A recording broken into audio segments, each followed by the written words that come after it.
Les préparatifs de la marche des 3 et 4 juillet 2021, voulus par l'opposition politique, se déroulent bien. Annonce faite par le comité d'organisation qui fait le point à quelques heures de l'événement. Détail de l'ouverture de cette édition. De la qualité des bâtiments construits au Burkina, on en parle dans cette édition. La fréquence des effondrements des bâtiments inquiète. Sur le sujet, le département en charge de l'urbanisme et de l'habitat échange avec les acteurs. Focus dans cette édition sur le lac Bam. Ce lac qui a donné son nom à la province subit l'action de l'homme entre culture maraîchère et pêche. Nombreuses sont ces personnes qui trouvent leur pitance à ses abords. C'est un reportage à suivre dans la rubrique Une semaine A de cette édition. Nous parlons environnement dans cette édition. Le coordinateur national du programme d'investissement forestier est présent sur ce plateau. Il va nous fournir de plus amples informations sur les projets mis en œuvre dans le cadre du PIF. Bonjour. Bonjour, madame. Nous reviendrons à vous dans un instant. Merci. Voilà qui fait la une, madame, monsieur, bonjour. Elle est voulue par l'opposition politique pour marquer une fois de plus la solidarité et l'union nationale face au terrorisme. À 24 heures de la marche annoncée pour les 3 et 4 juillet 2021, le comité d'organisation rassure du bon déroulement des préparatifs. Il était ce matin face à la presse pour en parler. Conférence suivie par Nongba Kouda et Ernest Kambiré. C'est un point de presse voulu par le comité d'organisation pour faire le point des préparatifs de la marche des 4 et 3 juillet 2021 du CFOP, le chef de file de l'opposition politique burkinabé. Tout en prenant acte du récent remaniement ministériel et de l'appel du chef de l'État demandant à l'opposition de surseoir à la marche, Do Pascal Sessouma et ses camarades maintiennent leur appel à manifester demain et après-demain sur toute l'étendue du territoire national. L'opposition politique tient à rappeler qu'elle maintient son appel à manifester les 3 et 4 juillet 2021 sur toute l'étendue du territoire national, non pas pour désunir les Burkinabés dans la lutte contre le terrorisme, mais plutôt pour marquer davantage la solidarité et l'unité nationale face à cette tragédie. L'opposition politique réaffirme qu'il s'agit d'une marche silencieuse et pacifique ayant pour objectif 2. Exiger davantage d'engagement pour le retour de la paix et de la sécurité dans notre pays. Rendre hommage aux victimes du terrorisme. Manifester notre soutien aux forces de défense et de sécurité. Montrer notre respect au VDP et notre solidarité aux déplacés internes. Décrier la malgouvernance caractérisée par des révélations de scandales de corruption jusqu'au sommet de l'État. Dénoncer la flambée des prix de première nécessité, rendant la vie de plus en plus chère. À Ouagadougou, la marche commencera à 8 h à la place de la Nation, passera par le rond-point des cinéastes, la cathédrale, la BCB, le rond-point des Nations Unies, où une déclaration sera remise au Premier ministre à l'attention du chef de l'État. La marche se terminera à la place de la Nation, toujours dans le silence, l'ordre, la discipline et le respect des règles sanitaires. Pour l'opposition politique burkinabé, les autorisations nécessaires pour la tenue de la manifestation ont déjà reçu des échos favorables dans bien de localités et elle appelle ici au sens de la responsabilité du civisme des Burkinabés pour la réussite de la marche. Une marche silencieuse et politique pour davantage d'engagement pour le retour de la paix et de la sécurité au Burkina. Les jeunes de l'Union pour le changement UPC et ceux du Mouvement pour le progrès MPP sont désormais solidaires pour le développement du Burkina. En conclave ce 1er juillet à Ouagadougou, ils tracent les lignes d'une collaboration en vue d'assurer la relève. Sié Lassina Ouattara et Nyanki Teda nous font le point de la rencontre. Regarder dans la même direction et parler désormais le même langage, c'est le credo des jeunes du Mouvement du peuple pour le progrès MPP et ceux de l'UPC, l'Union pour le progrès et le changement. Pour le faire, les jeunes de ces deux partis décident de s'asseoir ensemble et de tracer une feuille de route. Nous avons donc notre partition à jouer et c'est bon que nous puissions harmoniser nos positions, harmoniser nos idées afin de mener un combat très noble et remarquable. Pensons que nous devons regarder plus dans ce sens parce que comme on le dit, lorsque la pluie vous bat, il ne faut pas vous battre. Et dorénavant, aux côtés des jeunes du MPP, ils vont mener un combat utile. se battre dans l'union pour montrer un visage plus responsable de la jeunesse avec en perspective assurer la relève dans le jeu politique. En tout cas pour eux, le temps de la bataille électorale est passé. Il n'y a pas longtemps, nous étions sur les joutes électorales. Aujourd'hui, on se donne la main pour construire la meilleure patrie. C'est le maître mot de la rencontre de ce soir et faire de telle sorte que le message que nous allons donner puisse passer les frontières des partis politiques. Que nous puissions passer le message aussi aux camarades de l'autre côté pour qu'ils sachent que le Burkina ne va se construire que main dans la main avec toutes les filles et les fils du Burkina Faso, sans clivage. Construire la meilleure patrie. Toutes nos excuses pour cet élément qui finit en queue de poisson. Dans la suite de cette édition, l'approche Nexus se veut une réponse globale aux crises et fait un lien entre l'humanitaire, le développement et la paix. Depuis hier à Ouagadougou, une rencontre portant sur cette approche va permettre l'adoption de recommandations afin de résoudre efficacement les crises que connaît le Burkina. Gérard Sommet et Moumouni Sobega étaient présents à l'ouverture des travaux suivant leur compte-rendu. Avec plus d'1 million de déplacés et 3 millions de personnes dans les besoins humanitaires, le système des Nations Unies propose Nexus HDP comme moyen de gestion. Et avant sa mise en œuvre, une étude sur la cartographie des capacités des acteurs pour l'opérationnalisation de l'approche a été commanditée. L'approche Nexus, c'est une approche qui vise à trouver une action concertée entre les différents acteurs humanitaire, développement et paix sur les terrains en vue justement d'obtenir des résultats qui soient collectifs et pour répondre mieux aux besoins des populations. Vu la situation, vu les contextes, vu la crise multidimensionnelle, ces besoins ils sont multiples.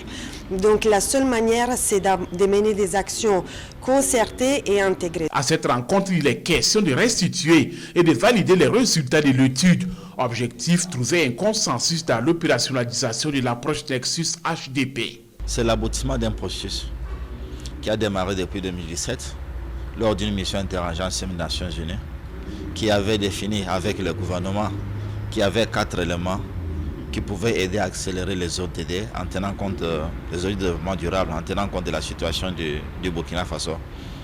Et l'un de ces 4 éléments, c'était vraiment le nexus ou le paradigme humanitaire, développement et paix.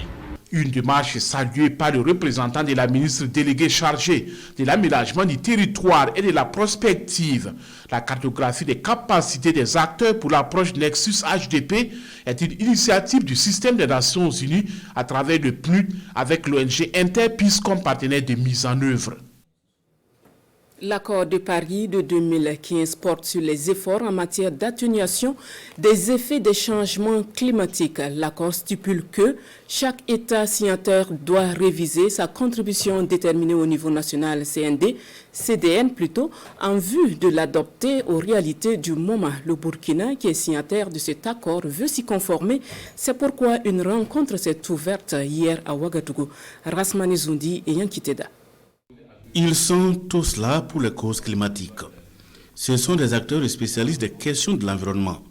Leur mission, mettre à jour le référentiel contenant les nouveaux engagements du Burkina en lien avec la mise en œuvre de l'accord de Paris signé en 2015. L'accord de Paris enjoint tous les pays membres de la Convention cadre des Nations Unies sur les changements climatiques à élaborer et à soumettre leurs efforts de réduction de gaz à effet de serre. Un engagement dénommé Contribution déterminée au niveau national, CDN, à réviser chaque 5 ans.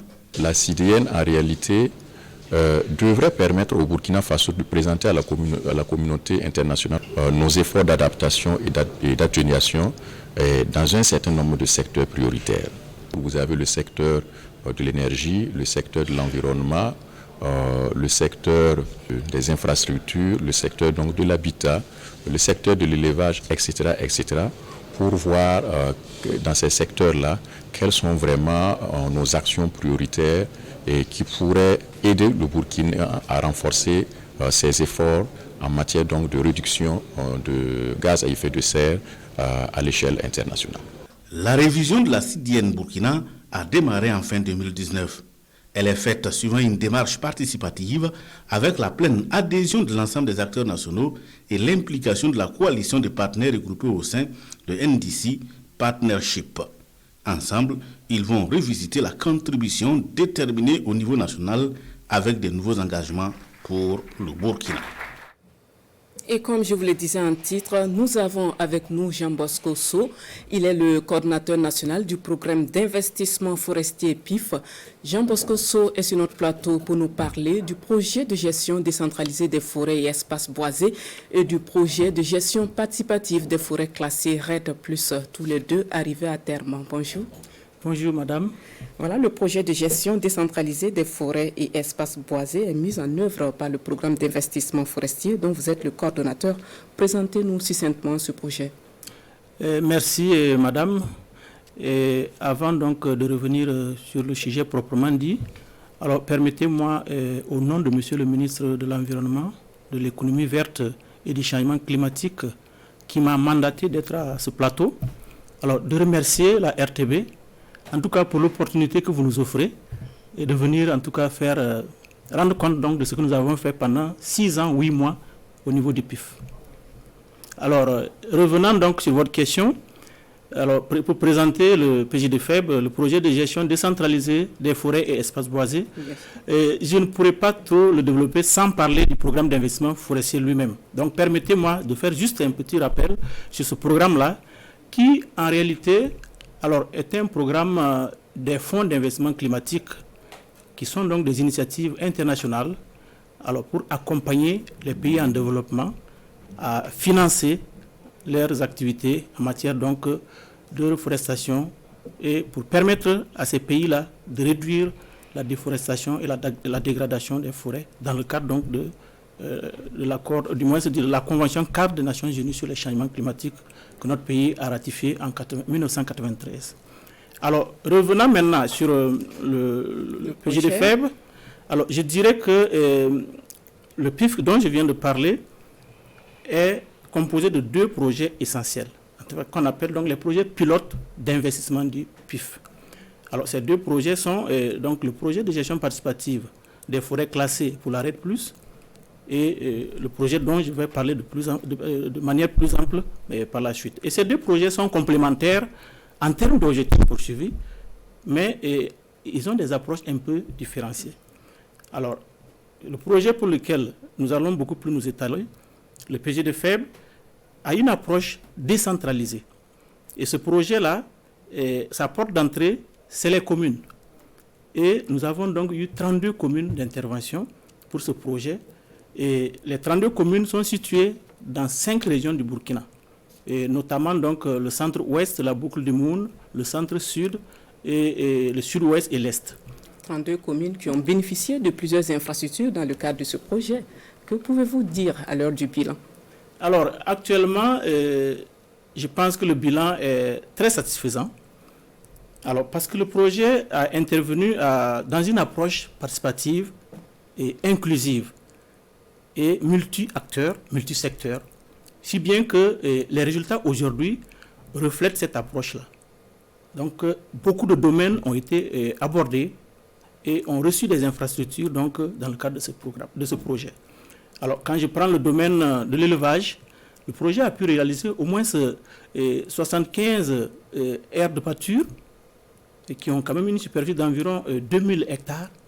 Et également 75, j'allais dire, forages, qui sont quand même des forages pour permettre aux animaux d'avoir de l'eau, et sans compter les aires, les zones de pâture même, qui ont été vraiment créées pour permettre d'avoir régulièrement des aliments de bétail pour l'élevage.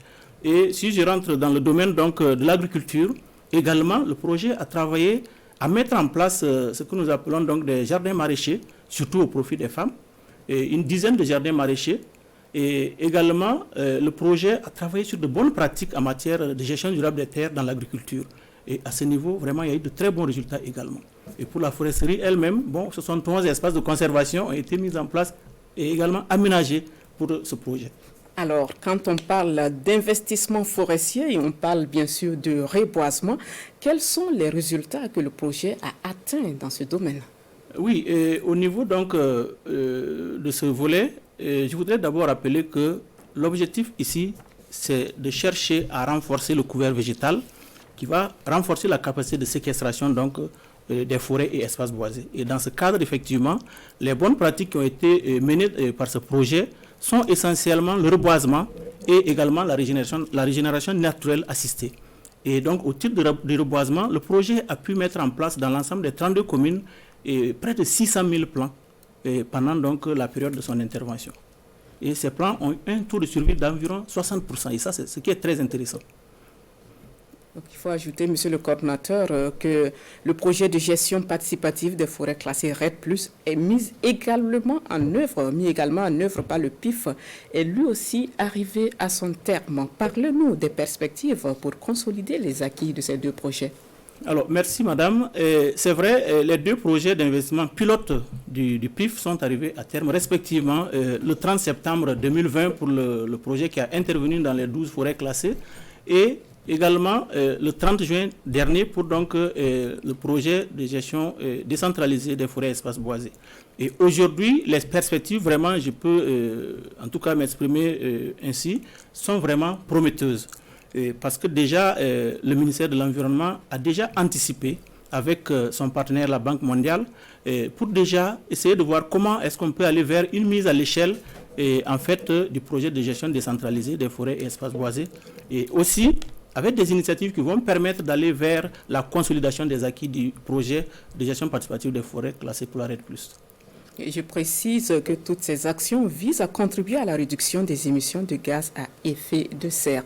Merci d'être venu nous fournir de plus amples informations sur ces deux projets, le programme d'investissement forestier et plus précisément sur le projet de gestion décentralisée des forêts et espaces boisés et le projet de gestion participative des forêts classées RED+, deux projets mis en œuvre par le PIF.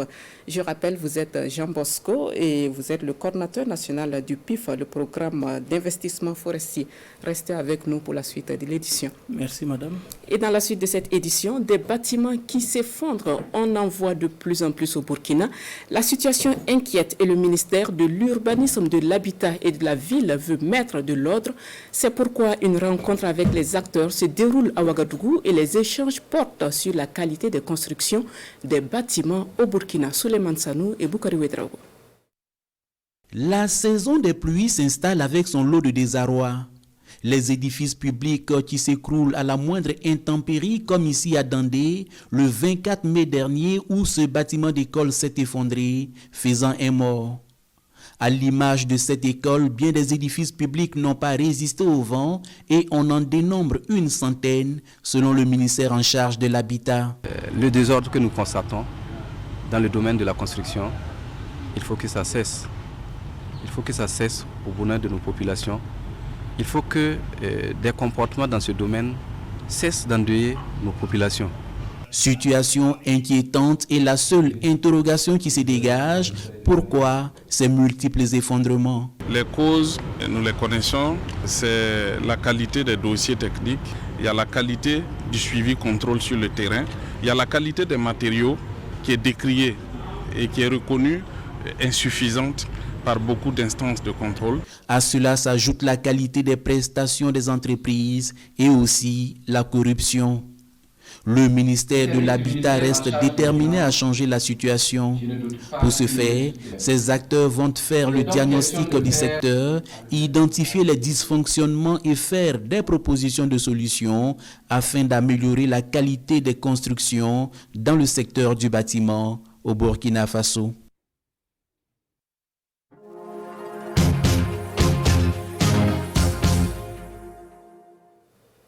Son histoire est étroitement liée à celle de la ville de Kongoussi, le lac Bam, cette source naturelle qui s'étend sur plus de 25 km.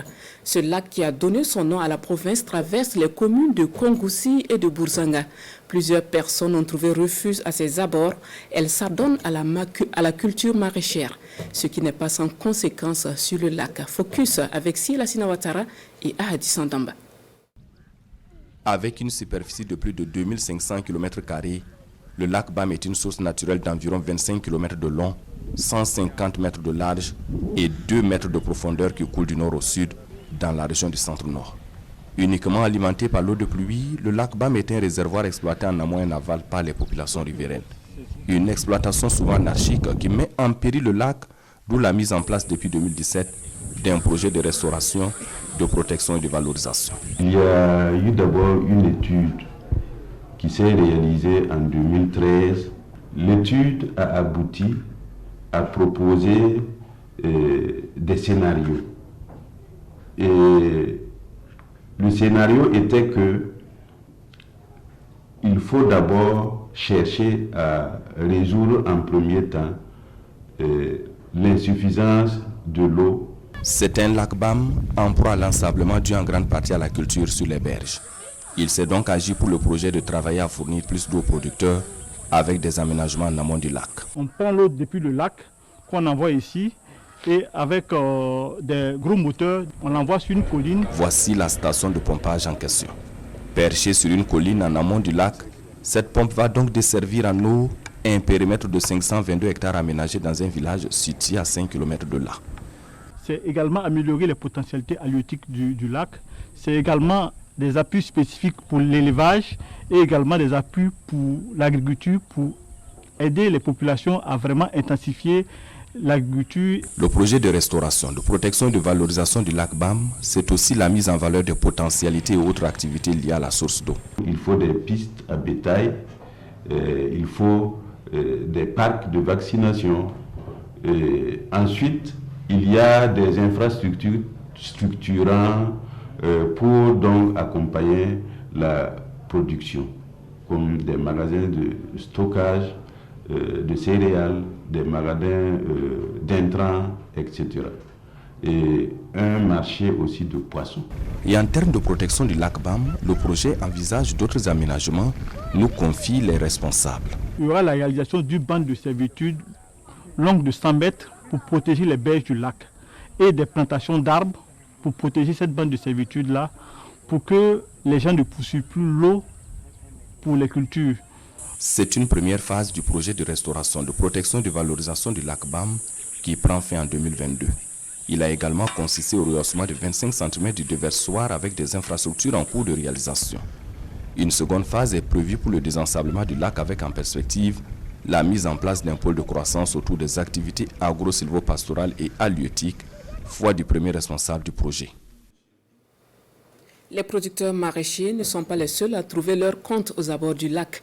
Il y a aussi les revendeuses de poissons et les pêcheurs, ces dizaines de jeunes qui, de jour comme de nuit, prennent d'assaut les eaux à la recherche de poissons. Suivons ce reportage de Sila Sinawatara et Hadi Sandamba sur les activités de pêche au lac BAM.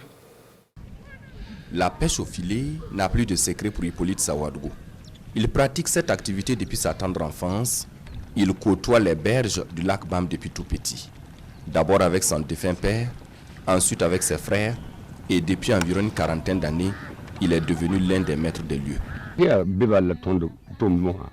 C'est grâce à la pêche que nous vivons. Nous payons la scolarité des enfants grâce à cela. Nous ne sommes pas allés à l'école et n'avons pas autre activité, c'est la pêche ou rien. Et avec la pêche, j'ai réalisé beaucoup de choses. J'y suis encore jusqu'à demain, sauf en cas de maladie. C'est ici au bord du lac BAM qu'Hippolyte a érigé son quartier général. Solitaire avec la musique, pour seul compagnon, il passe toutes ses journées ici, souvent même certaines nuits, car la pêche dans la nuit est encore plus fructueuse selon lui. Cependant, ils sont plus nombreux à le faire à cause de la situation sécuritaire, nous confie-t-il. Nous travaillons plus la nuit que le jour, mais actuellement nous avons la peur au ventre à cause de l'insécurité. Avant, nous pouvions pêcher toute la nuit, mais aujourd'hui, c'est avec prudence que nous le faisons. À notre arrivée au Kijé, Hippolyte est en train de fabriquer un filet de pêche. Cela fait une semaine qu'il est là-dessus. La fabrication du filet de pêche, Hippolyte Sawadgo l'a apprise au Mali et depuis, celui qui fabrique pour les autres pêcheurs de la zone. Aux côtés de Hippolyte Sawadgo, ils sont nombreux, ces jeunes de Kongoussi, à s'adonner à la pêche. Chaque jour, ils ont 2 séances, le matin au lever du soleil et le soir au coucher. Et au bord du lac, des revendeuses attendent d'être servies. Pascaline en est une. Elle exerce ce métier depuis plus d'une décennie. Cela fait 12 ou 13 ans que je vends du poisson. Je fais de la soupe avec, je fris et souvent je vends le poisson frais. En termes de rentabilité, ce n'est pas tous les jours que nous faisons des bénéfices. Et le pire, il arrive que les agents des eaux et forêts nous retirent le poisson parce que nous n'avons pas d'agrément. La pêche au lac Bam a connu des moments de gloire, mais depuis quelques années maintenant, l'activité ne nourrit plus suffisamment son homme à cause de l'ensablement du bassin. Et désormais, tous les regards sont tournés vers le projet de restauration, de protection et de valorisation du lac Bam. Un projet dont la première phase est en exécution depuis 2017.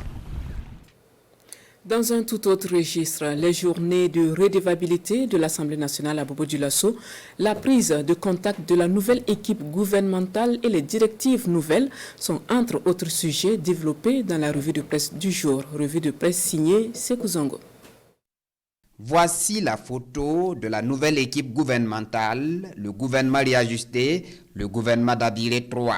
La photo est à la une de l'Observateur Palga dans sa parution du vendredi 2 au dimanche 4 juillet 2021.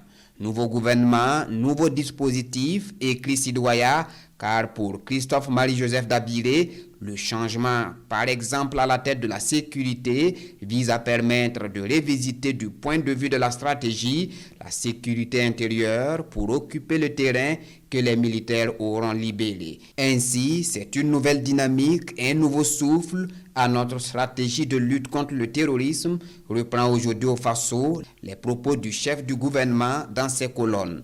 Le journal de conclure à ce sujet, gouvernement d'Abiré 3, collégialité et efficacité. Les mandataires du peuple à Bobo-Dioulasso, c'est une actualité relayée dans les parutions du jour. L'Observateur Palga écrit « Journée de redevabilité de l'Assemblée nationale ». Bala donne le maillet au peuple dans la cité de Sia. La ville de Bobo-Dioulasso tient ici sa place au regard du rôle qu'elle a joué dans l'évolution politique de la Haute-Volta au Burkina Faso, explique Alassane Bala Sakandé dans les pages du journal Le Pays. Et pour l'esprit, conclut le président de l'Assemblée nationale, sans l'obligation de rendre compte, l'exercice de tout mandat électif n'est qu'une conspiration. Et c'est la démocratie qui gagne. Mais comment peut-on comprendre la démocratie? Clément Zongo de Sidoya donne son point de vue sur la question. En démocratie, tout ce qui n'est pas interdit est permis. C'est aussi le refuge de tous les subterfuges, avec en toile de fond un peuple qui gouverne sans gouvernail, opine le chroniqueur du journal. En démocratie, la majorité reconnaît rarement ses erreurs et l'opposition félicite rarement la majorité et trouve toujours une antithèse à la thèse de l'exécutif. Autant dire, conclut la chronique du journal, la démocratie, ce jeu de dupes. Et c'est ce qui met fin à cette édition de la mi-journée. Le rendez-vous avec nos confrères des langues nationales, c'est à partir de 14h.